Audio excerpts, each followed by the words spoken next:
Time to take a look at the Osttruppen, literally meaning east or eastern troops. Another name for them, or better, for some of them, were Ost Legionen, eastern legions. Most of you might have come across them in Company of Heroes 2, or if you enjoy combined arms, you very likely ran across them in Steel Division 2. Anyway, let us take a closer look. Peter Lieb describes the Osttruppen as follows. The eastern troops were composed of former Red Army soldiers who could be recruited to cooperate with the German Reich beginning in 1942. Note that most of these men were non-Slavs. The Osttruppen consisted basically of two major parts, the Ost Battalions and the Ost Legions. A distinction was made in the eastern troops between Ost Battalions formed of Russians, Ukrainians, White Russians, etc. on the one hand, and battalions assigned to a particular nationality favored by the Germans, such as Georgians, Armenians, Cossacks or Azerbaijanis on the other. These units were also often referred to as Ost Legions. According to Tessin, initial battalions were raised already in winter 1941-42 and used as security units behind the lines against partisans. According to Müller-Hillebrand, the initial actions were taken by the frontline troops on their own, not sanctioned by Hitler. The OKH, the Army High Command, endeavored to give a firm organizational framework to these conditions which had arisen from the initiatives of the troops, but met with Hitler's disapproval. It was not until February 1942, under the pressure of the critical situation at the front, that he approved the deployments that had already been carried out, but without himself having a clear picture of how far advanced the buildup of these forces was. Hitler prohibited the creation of further formations, yet already in March 1942 he had to concede and allow the creation of battalion-sized units, so about 950 men. This was followed in March 1942 a proper organization and training of volunteers from Turkic peoples and Cossacks. Note that Turkic peoples are a collection of ethnic groups of Central, East, North and West Asia, as well as parts of Europe and North Africa who speak Turkic languages. To quote Wikipedia for a change. Since they demonstrated their usefulness, a larger number of such units were raised in October 1942. These battalions were assigned to divisions, corps and armies. Similarly, the Ost Legions saw a major expansion in October 1942 as well. They were organized differently in so-called legions that contained many battalions, like the Turkestan Legion with 32 battalions or the Georgian Legion with 12 battalions. Yet this is a rather misleading name, since according to Tessin this was merely an administrative organization and not a tactical organization. The legions were never deployed en masse. Their staffs served only for replacement supply, later regulated by the Volunteer Tribal Division, and spiritual support. The battalions were managed individually. Now be aware that for the Osttruppen in general there were various exceptions, for instance the Cossack divisions, the 162nd Infantry Division Turkmen, or the so-called Kalmykian Cavalry Corps, which has a misleading name since it had less manpower than a division. The motivation of these troops generally was as diverse as they were themselves. So some of them saw the Germans as liberators against the Soviet regimes, while others wanted to escape the terrible situation in prisoners of war camps. An Ost battalion consisted mostly of enlisted men that were non-Germans, yet with a few exceptions the commanders were usually Germans.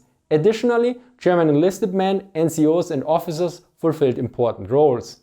Now it is important to make a distinction between the Osttruppen, other armed volunteers and non-combat volunteers. First, there were other armed volunteers as well, like former citizens of the Soviet Union that served in the Waffen-SS divisions. These were not considered part of the Wehrmacht's Osttruppen. Among the non-combat volunteers were the so-called Hilfswillige, meaning willing helpers, usually just called Hiwis or in English auxiliaries.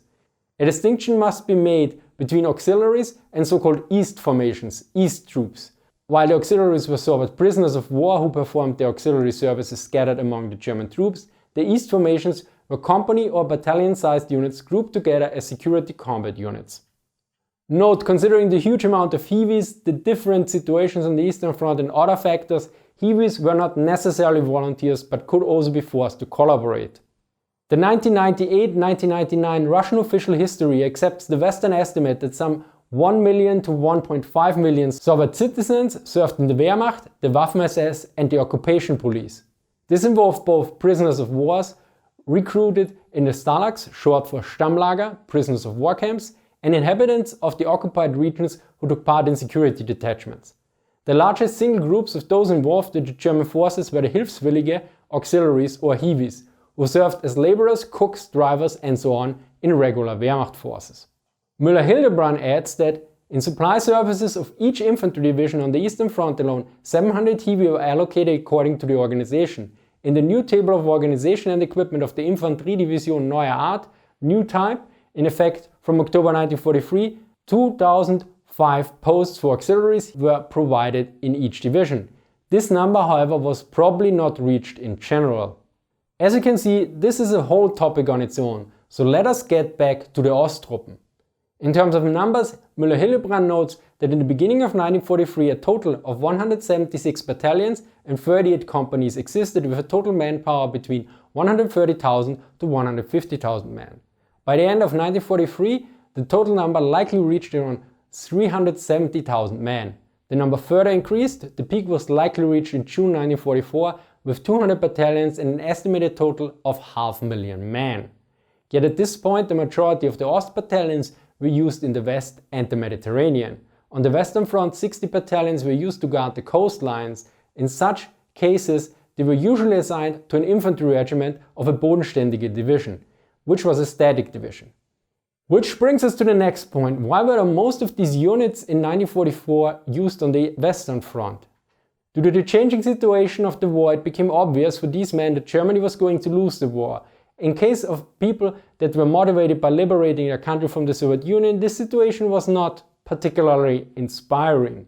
And for those that wanted to escape German prisoners of war camps, they would just delay the inevitable or even their own liberation, although the Soviet Union would treat them as collaborators. In any case, the number of defections to the Soviets had increased over time. In his rage, Hitler originally wanted to have the remaining Osttruppen disarmed and sent to the French coal mines to scrape coal, but was then convinced to change his mind.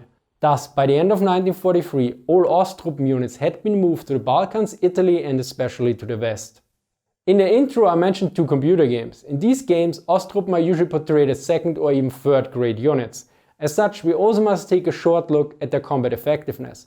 Müller-Hillebrand notes that the combat effectiveness was varied, yet generally the highest was among the units of the Baltic states. This is also mentioned by this source.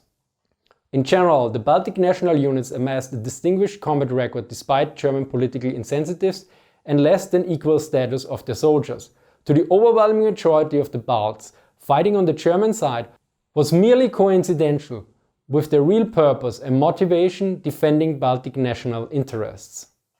Of course, it is also dependent on the time and also location. Needless to say, after the deployment of the majority of the Ost battalions to the Western Front, the motivation took a serious decline among those that joined to fight against the Soviet Union. For the combat performance during Normandy campaign, Lieb notes several examples. Shortly after June 6th, some Eastern battalions were even mentioned in the Wehrmacht report. Especially Ost Battalion Huber resisted the Western Allies doggedly. 80% of the men were supposed to have fallen or been wounded, but most of the Ostfreiwilligen East volunteers surrendered to the British and Americans very quickly. In the Georgian Battalion 797 and the Volga Tatar Battalion 627, soldiers even murdered the German commanders before defecting. This is a common theme with the sources I had access to. The effectiveness, reliability and overall capabilities are all over the place. Osttruppen, however, were generally considered unreliable.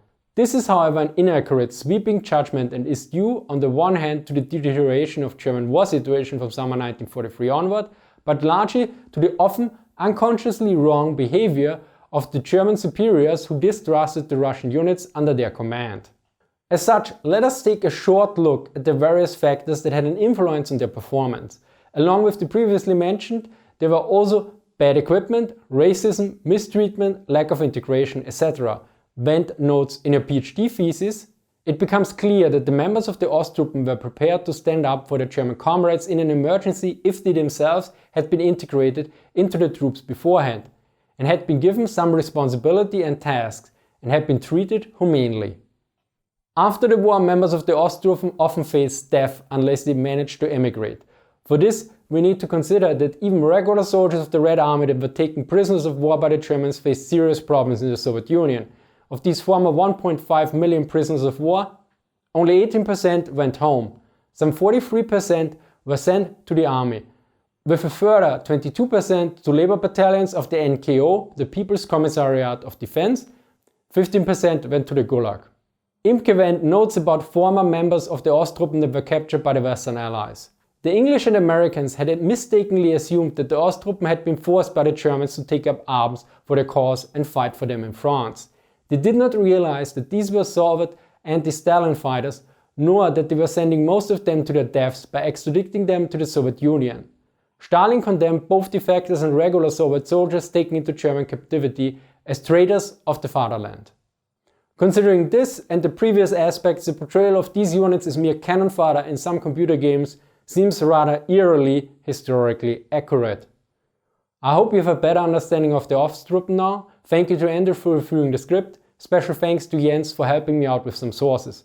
If you like what you see, consider supporting me on Patreon or Subscribestar. Big thank you to all of you who already do or did support me there. As always, sources are listed in the description. I hope you enjoyed this episode. Thank you for watching and see you next time.